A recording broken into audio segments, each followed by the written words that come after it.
Hey everybody, it's Alison and Heikkila. Thank you so much for joining me today. I'd like to start off by saying I have a bit of a cold, so my voice sounds a little funny. I'm fine, I'm getting better, but that's why I sound a little off today. I'd like to introduce you to this little fella. His name is Li'l Grimmy Sweet, and he's from Sweet November, and I'm crazy about him. He is just so cute. I colored him the other day, and I shared a picture of him on my Instagram, and I got some really sweet comments. So I just figured I'd show you guys how I colored him. In addition to Li'l Grimmy Sweet, there are a few other Grimmies. You can buy them all individually. They are all digis, which is fantastic. Let me show you them. There's one that I don't have, but I plan on getting her. Yes, it's a girl. This is Gen Z Grimmy. He's so cool. He's got a little cell phone. He's got his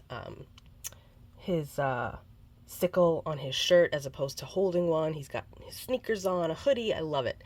I'm covering this one up over here because I haven't done anything to it yet, and I don't want anybody to screenshot it and steal the image. So that's why my hand is here. But that's Gen Z Grimmy. And then this one is Li'l Grimmy Scary. You can see because, he's got that kind of scowl. I only just started to color him, but I plan on getting him all done. And then there is Gen Z Grimmette. And she's also got a hoodie like Gen Z Grimmy. I think she's looking at her phone.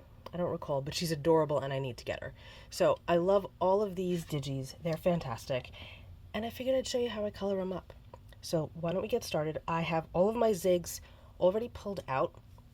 These are watercolor markers, and I'm working on Canson mixed media paper. I love this paper because it works so nicely with the zigs, and I just cut it down to get it to fit through my printer so I can print all of my digis that way. So that's what I do. So let's get started. I'm going to sit down at my desk, and I'm going to get this guy centered for you. Maybe we can zoom in a little bit more. I just don't want it to I don't want the quality to be degraded because I'm zooming in. It's not even zooming. Why is it not zooming? There we go. That's better. I think that's okay. All right. So I will have all of the colors I'm using listed in my description box and on my blog, and I'll have them broken down by item. So like his eyes I'll have listed, and then his sickle I'll have listed, and all of that. So you don't have to worry about wondering like, what was this for? It'll all be there. So let us start with his bones, his body. And the first one I'm going to have us use is Brick Beige. This is number 75. I should put my glasses on. Let me do that. Glasses need to be on. Okay. So the hood is obviously over him. So we're going to start by adding that shadow.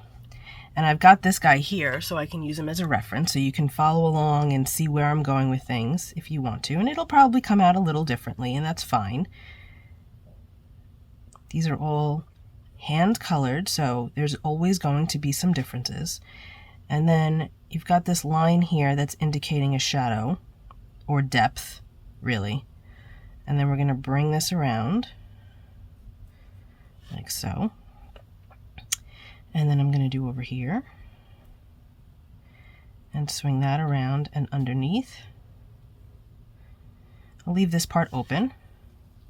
And then we have his nose area, and we'll start with that. So now we're going to take vanilla, and the vanilla is going to alter this color a little bit. It's going to take away some of the greenish aspect and warm it up a little, and it's going to look good.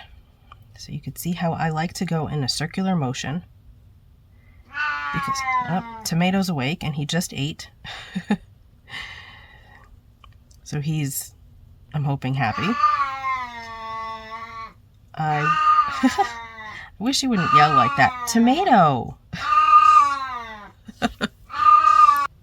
Okay, I think he's quiet now.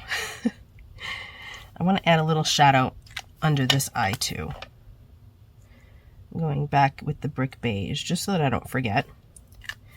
And then we'll blend that out. So one of the things that I really, really love about digis is that you can print them any size that you want, and you can get them pretty much instantly. Side note, I'm going in with my blender now. I was against using the blender for a very long time because I didn't think I needed it.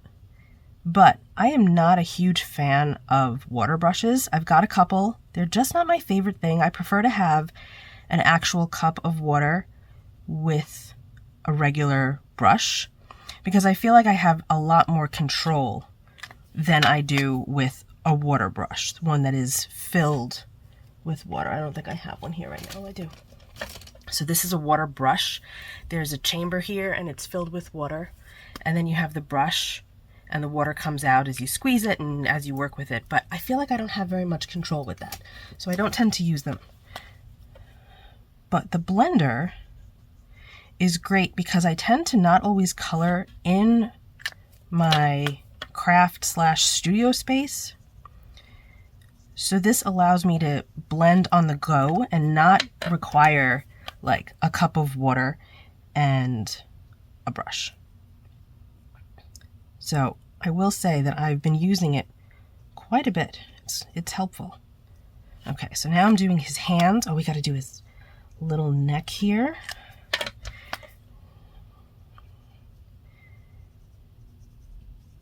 And just, you don't have to go crazy with the hands and whatnot. We just want to add some color.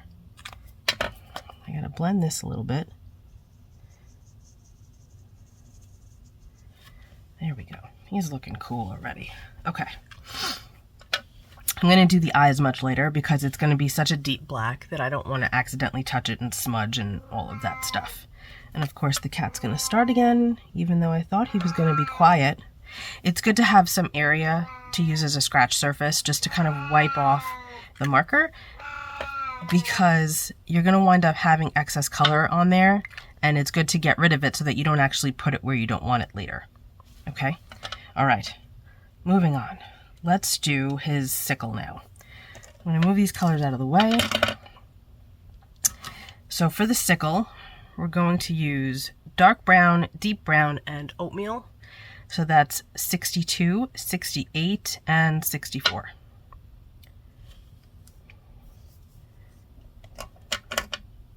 Right? Yes. It's a lot of colors for this little stick, but it's fine. We're going to start with the dark brown. And we're going to just, we might not even need one of them, but we'll see. I'm just going along the bottom edge. Just like this, right across. And then I'm going to take my oatmeal. This is my most used color because it's great for toning colors down. It's great for blending everything. I have to get a little spot right there that I missed. Right there. Good. That's in between his fingers. Yeah, we might not need that other color. We'll see. So this is one of the only markers that I've had to repurchase because I use it so much. There we go. I think that's fine. We don't actually need to use it, but Tomato, go to sleep. I think we're going to skip it. We're going to skip that other brown. Okay, now we're going to do the blade itself. I have 97, 905, and 95. So that's pale gray, cool gray 3, and dark gray. We're going to wind up using the pale gray, which is 97, for the eyes later, along with black. So I'm going to start here with the dark gray. And you can see how I have that dark area. We'll start with that. I'm just going to bring this line right down or up, depending on what direction you prefer to work in. Just butting it right up next to the drawn lines. And that'll give it some depth once we add the lighter color. And you can add a little bit more to it if you want to. I just don't want to make it super dark. So now I'm going to go in with the cool gray 3. Blend in with that first gray. And I'm going to follow the blade shape a little bit here. I'm going to give it a bit of a point. It doesn't need to be perfect. And there are a multitude of ways to color these guys. I'm just showing you one way. If I were to do it again, would I do them the same? No, I'd probably change it a little bit. Not because I dislike how this first one looks, but just because it's fun to change up your coloring style when you want to. So now I'm going in with pale gray, and I'm just blending that all out.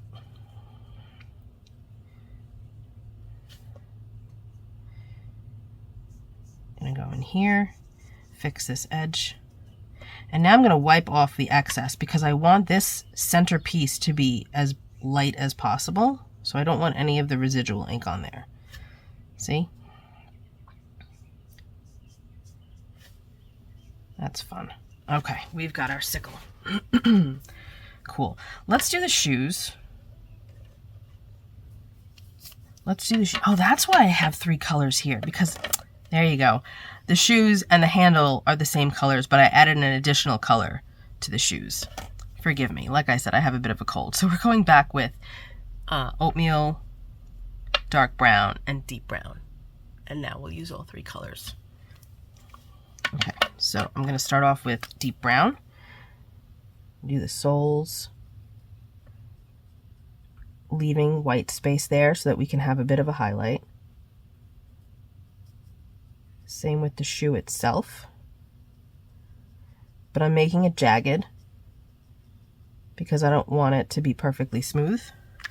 I'm going to go in with the dark brown now. I should have done that backwards. The dark brown is actually darker than the deep brown. All right, let's fix that. We're going to go over all of that again.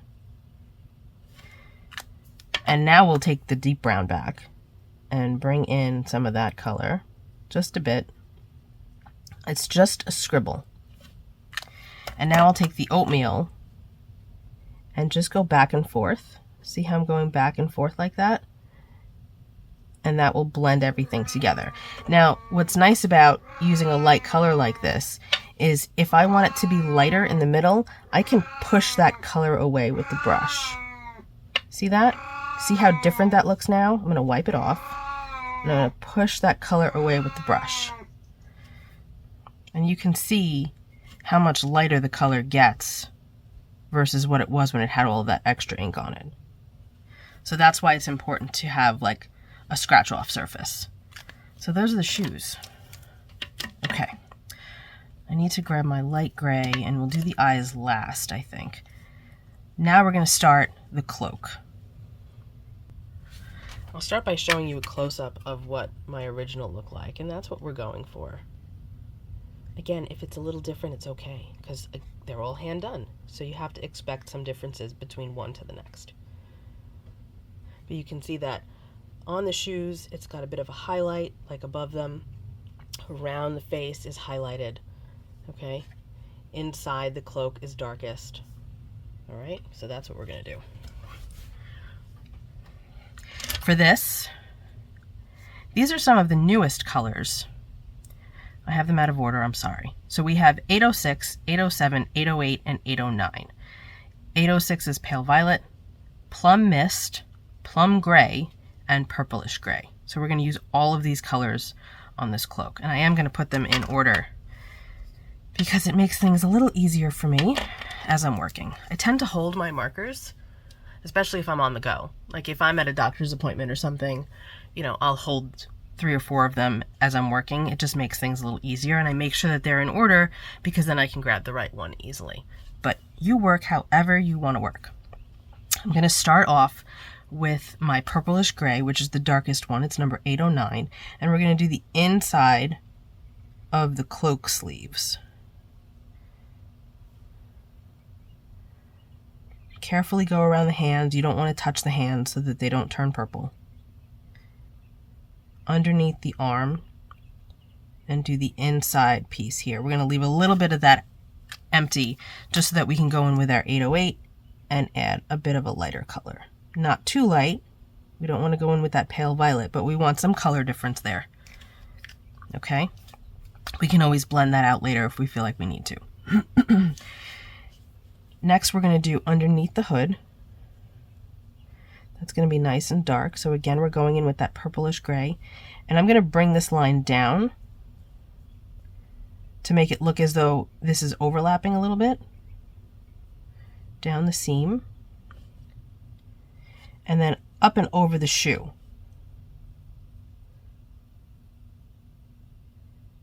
Like so. And then back here. And then we want the sleeve to be on top of the body, so we're going to make that nice and dark too. The shadow and darker areas are going to be recessed, and the lighter areas are going to come forward. So now that sickle is going to sit on top of his body, right? So we're going to make that lighter. We're going to make the sickle appear lighter than the cloak, so that's why we're adding a shadow underneath here. And then for his sleeves, we're going to add a little bit of shadowing here too. Just like that. Back here, this sleeve is behind. I don't want to make it super dark though. And then we're going to add this, and then a shadow underneath the sickle. Just like that. Okay, now we're going to go in with the 808. We'll do the hood later. I try to work in smaller areas, and actually when I did this the first time, I only did one side of the cloak and then the other, but instead of making you guys crazy with how I switch markers all the time, I figured I would just do it this way. Okay. I want to make sure that I leave plenty of white space, and that's kind of hard for me. I tend to go heavy-handed, but we'll make it work. You want to leave more white space than you think that you need. I forgot to add behind the cloak here. There we go. Right there like that. And now we're going to go in with 807. And if you're not sure how to color an area, just leave it for later. Work with the spots that you know how you want them to look, and then go back. You might find that the piece kind of tells you where you need to apply the color. Okay, so we don't want this whole thing to be pale violet because then it'll just stand out way too much. So I'm going to go in with this 807. I'm going to go around the shoe just on the bottom. So right where the shoe is touching the cloak. And then we'll finish that off with the pale violet in a little while. Now we want to apply some color in here.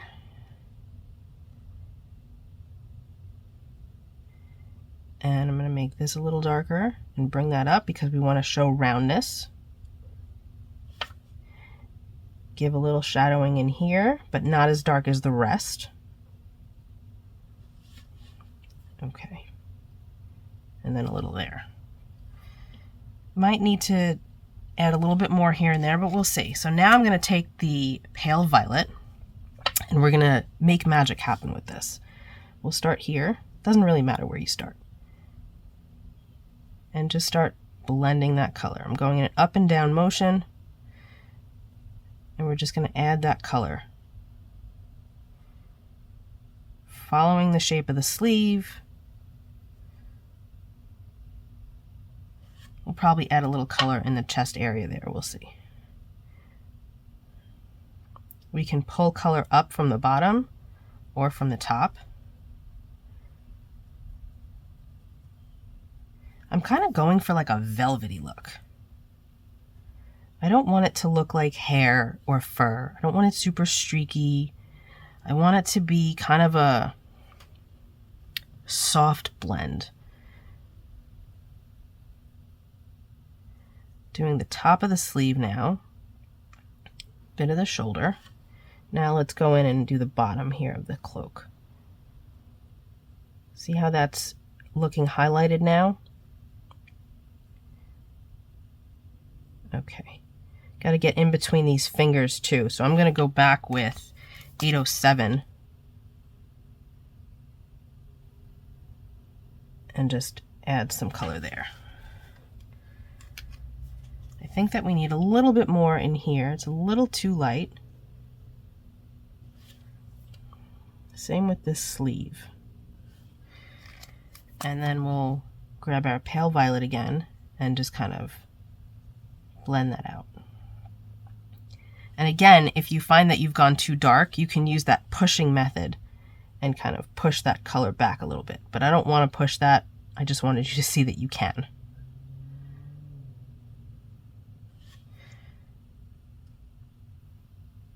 And this I'm just blending, not because I want it lighter, but because those color, the shift in color was a little too harsh.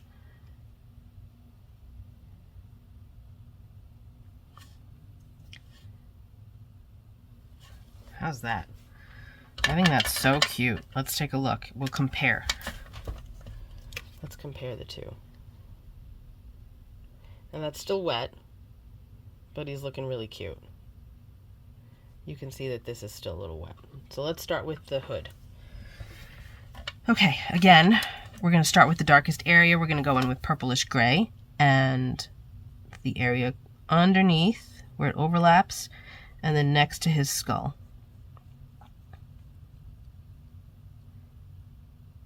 Be really careful and go right down the edge.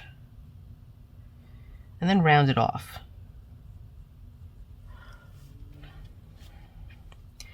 Follow that shape of the outline. So I'm going to push this out a little further so that that darker area comes out. And then underneath his chin and around the face and then around the edge.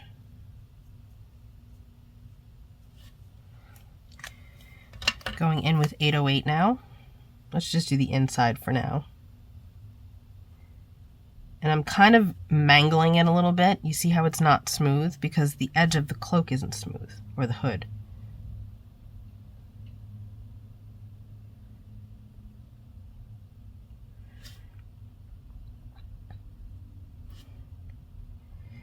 And then I'm going to sweep this around, like so. And then we'll go in with the Plum Mist, the 807.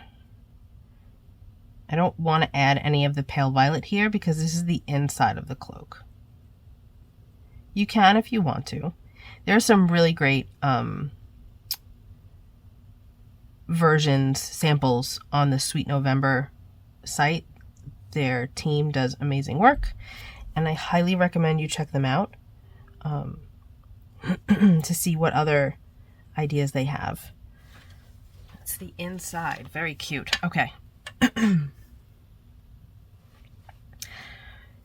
This is the tricky part, in my opinion, because you've got all of this empty space here. But I'm going to make that pretty dark, and then we'll add some highlights here and there. So don't be scared.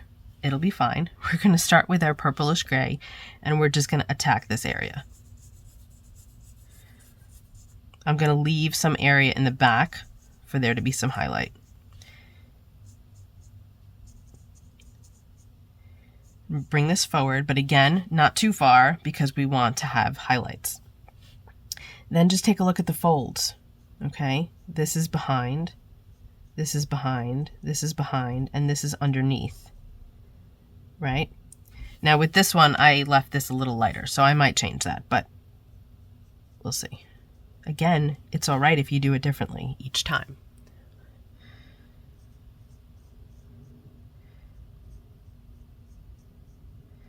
Okay. Then we have this here. We're going to add that. And this seems like a little dent, so I'm going to add some shading here. Just a bit.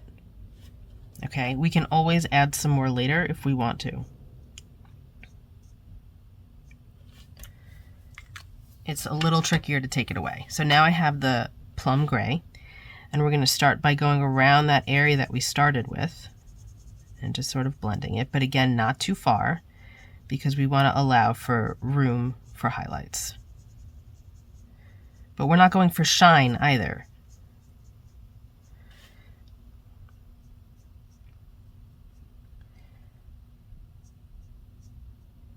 Adding in little flicks here and there. but we're going to wind up smoothing them out for the most part.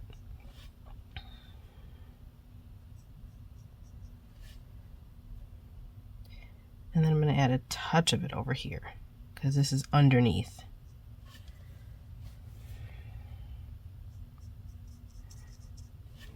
All right, now we're going to take Plum Mist, which is 807.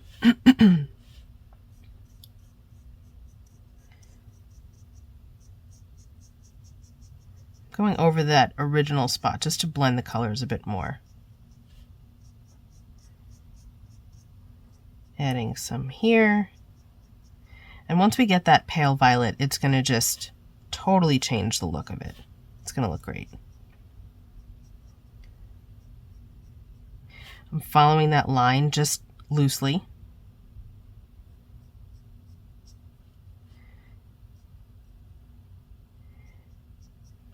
Okay. Bring this in a little bit more. Okay. Now let's try adding that pale violet and see what happens. Start here. Look at that. It just totally changes it. It's like magic.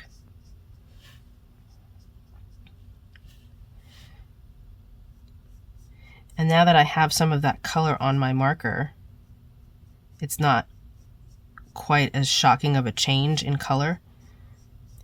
And we can just bring this around, kind of picking up some of that color as we go and adding it to this marker. So it's not quite as bright as it would be if we were just using the one color. And if we want to push some of that color out, we can.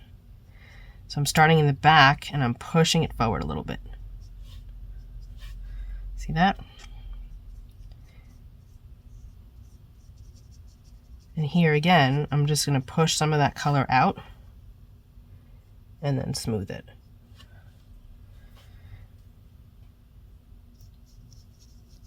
Doing the back of the hood, that should have some highlight. Adding some here. And then the back. This is the only spot that's really very different from the rest, from the original that I did. But I actually don't mind it at all. And I'll show you a close-up again. We need a little bit more of that other purple over here. I'm going to add some more 807 here before I go in with the pale violet. And a little bit more up here, I think.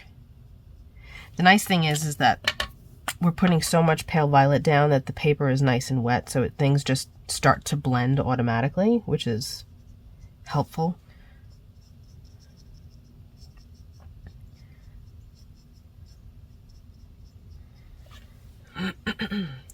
Okay, he's looking so cute. Let's take a look at both of them.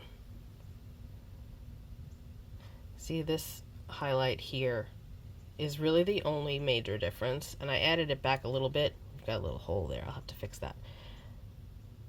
But he's looking so cute. Okay, now we're gonna do the eyes. Okay.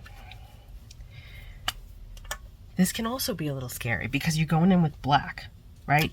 I'm gonna start off with pale gray. And I'm gonna add sort of a crescent moon to the eye, just so that I know where I want my black to not go. And then over here. And again, there's a billion ways you can do the eyes. You can do them however you want. This is just the way I chose to do them. The way the folks at Sweet November did the eyes in their samples is stunning. Amy Young is super talented, so make sure you take a look at her samples because they are incredible. I love how she did the eyes. She's like ridiculous when it comes to coloring. She's so good. Every time I see one of her pieces, I'm like in awe. Okay, so we're gonna just fill that in. And it's more than what it is on this guy, but that's fine. We're gonna take care of that.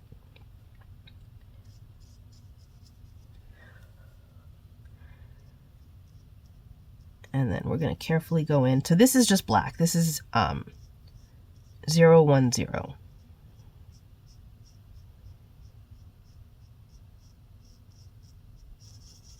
Color that in. like that. Okay, and now we're gonna take that pale gray again, and we're gonna just go over the edge where the black meets the gray. And just kind of give it a smudging of color. Just so that the line difference isn't quite so harsh. It just blends it a little bit. You don't want to overwork it though, because if you do, then you'll lose all of your gray. Okay, folks, he's done. Took a half hour, but he's done. So stinking cute. I love him. Should we turn him into a card? I think so. I have taken the time to cut out my Li'l Grimmy Sweet, and you can see this is the original one that I had colored, and then this is the one that we did together today. He's just so cute.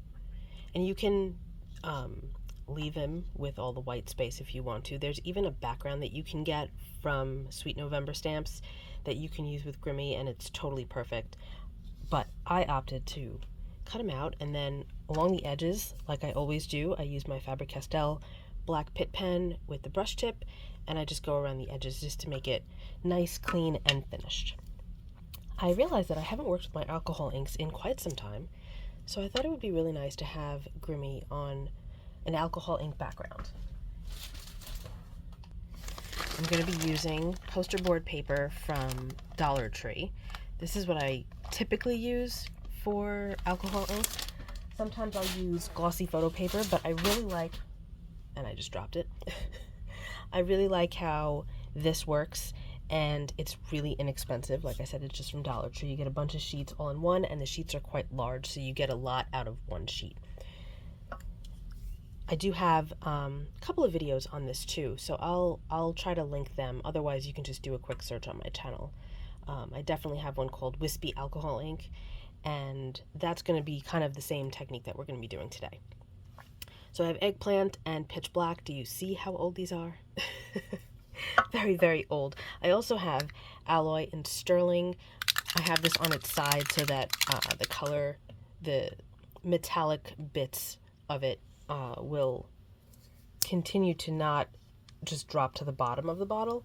I shook it up a little bit before, and I want to try to keep it as spread out as possible. We might not even use it, I don't know, but just in case. And then, of course, I have my blending solution and my little air blower tool. Okay, so what we're going to do, it's been a while since I've done this, and the cat's awake again. He hears me banging on my table. We're going to add some blending solution across the panel, and then I'm going to take my Eggplant and go in a diagonal with that, and the same with the Pitch Black, but probably not going to add quite as much. And I cut this panel down to 4 by 5 1/4. Sometimes I work with it a little bit larger and then cut it down, but for this I just cut it regular size. And I'm just going to go back and forth. You can see how it spreads, and then I push it away, and it creates that really nice wisp effect. And because we added all that blending solution, it doesn't break down the color, it just helps the color to move. And I think that it will be nice to have some of the Sterling in here. Kind of goes with his Sickle. Ooh, that was a nice amount. Okay. And we're just going to back and forth. I'm going to probably put him here, so I don't want it to be really dark there. So I'm going to try to keep the color from really being over there,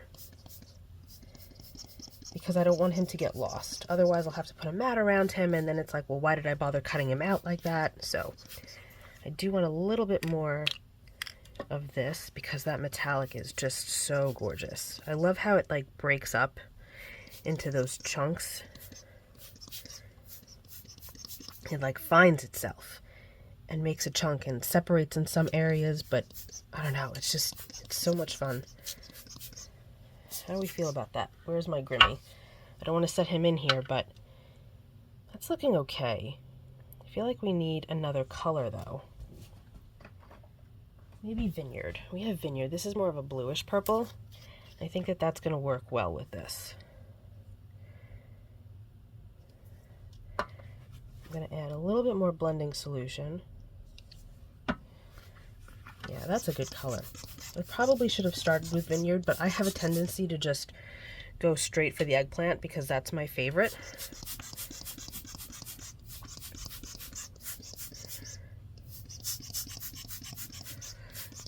Just back and forth with this. A little bit more blending solution just so that it continues to move.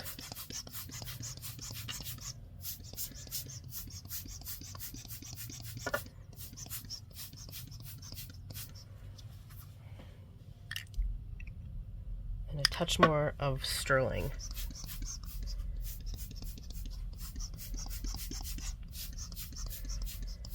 I've missed doing this. This is fun.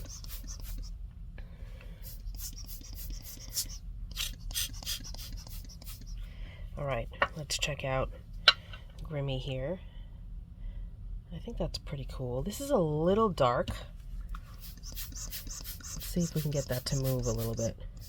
I don't really want it to kind of come out in like a finger effect. Sometimes I like that, but here it's really not what I'm looking for.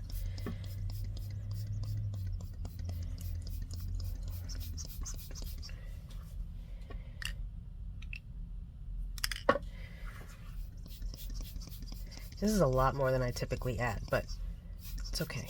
It's gonna look cool. I feel like we need a little isopropyl alcohol. So I have that in a spray bottle, but I tend to not do more than this. Just grab the straw and just kind of flick it on there, and then you get these cool splattery effects. And if you don't like it, you can keep using the blowing tool to move stuff around again. But I kind of like where this is going now. I feel like we need to break this up again. That one spot keeps getting a little full of color and not separated enough.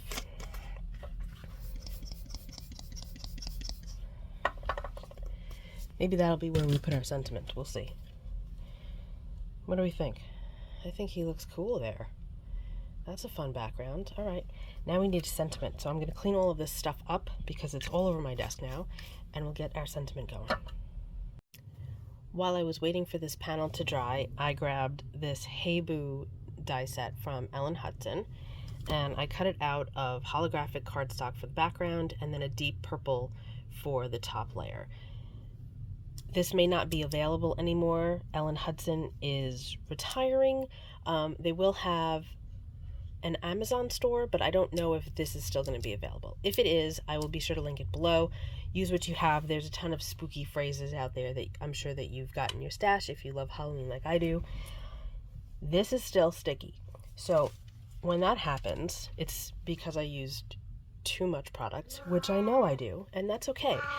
But I like to grab Deco foil from Therm, and I lay it onto those sticky bits so that it will pick up the foil and then it won't be sticky anymore.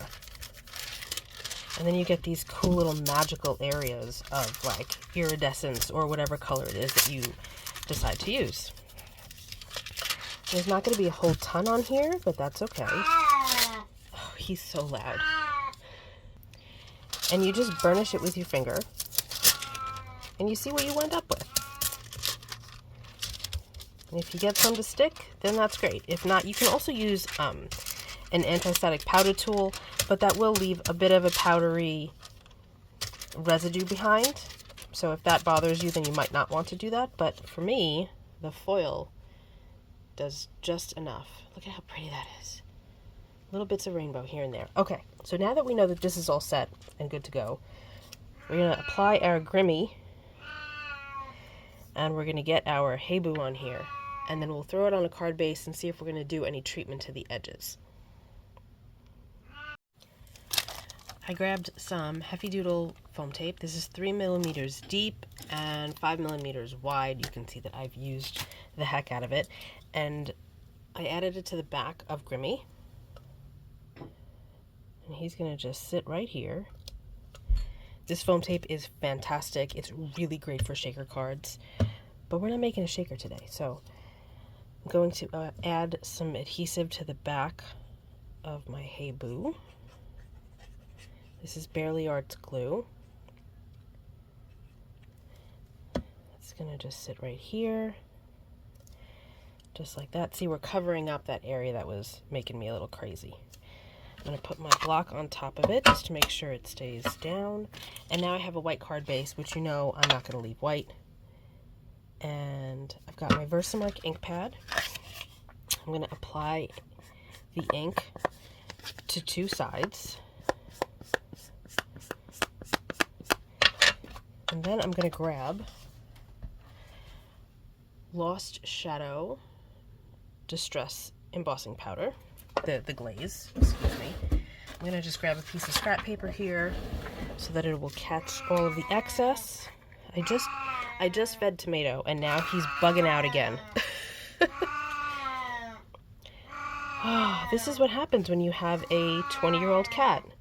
They are super loud and they don't care that you're filming. I'm going to zoom out a little bit. Okay. And I'm going to dump this excess back into the jar so that I don't spill it everywhere. Okay, move that to the side. I've got my embossing gun. I'm going to turn that on. And it doesn't matter that those edges are messy. You're not going to see them. Get that nice and hot, and now we're just going to melt this glaze.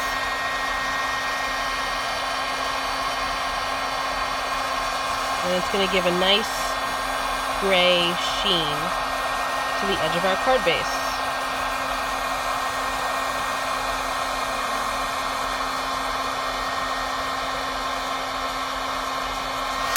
And now we're going to repeat that process with the other two sides. Super simple. Excuse me. Like I said, I got a little bit of a cold. It's really simple to do this, and it adds really nice texture and shine.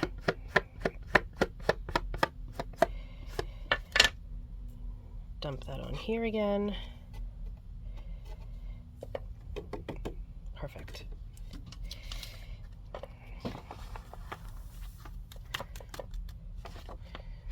One thing to note, these are really translucent powders, and if you don't want, you see how that's overlapping? That's going to stay darker, right? So if you don't want that, if you want the color to be a little bit more even, just swipe that excess away from there. Tomato, I'm sorry guys, there's really not much I can do about it except pause the video, which I'm gonna do again. Okay, let's try that again. So, heating up my tool again, bringing it over to the card base, waiting for this to melt.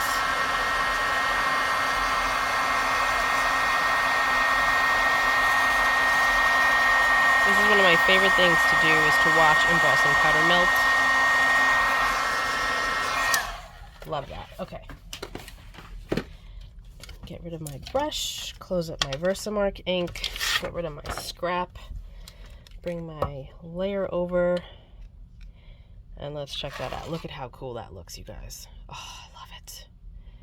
Love it. Okay, let's glue this down, and then we'll be done. So I hope that you enjoyed that real-time coloring. It does take a little while, you know, but if you're going to spend the time to do it, you want to do it as nice as possible. And I hope that you experiment with different techniques and different markers. If you don't have zigs, you can use something else. But I do love my watercolor markers. Okay. Hold this in place.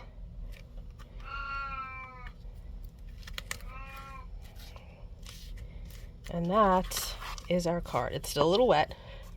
That glue's got to dry, but there it is. So fun. And be sure to go over to Sweet November Stamps and check out all of the Grimmies because they are so adorable. Love them so much. And again, you know, the great thing about getting a digi stamp is that it's instant. You don't need to wait for it to be delivered. You buy it, you download it immediately, or almost immediately. But you can get working right away. So I hope you enjoyed this. I will be back again very soon with another card. Thinking I want to do Halloween all year, you guys. Maybe I'll have a Halloween video once a month. We'll see. What do you guys think? Let me know in the comments below. Make sure that you are a subscriber if you have not done so already. I would really appreciate it. I'm trying so hard to hit 1,000, guys, and I'm getting close. All right, I'm gonna go before Tomato gets even louder. Thank you so much for hanging out with me, everybody. Be well, stay safe. Peace out.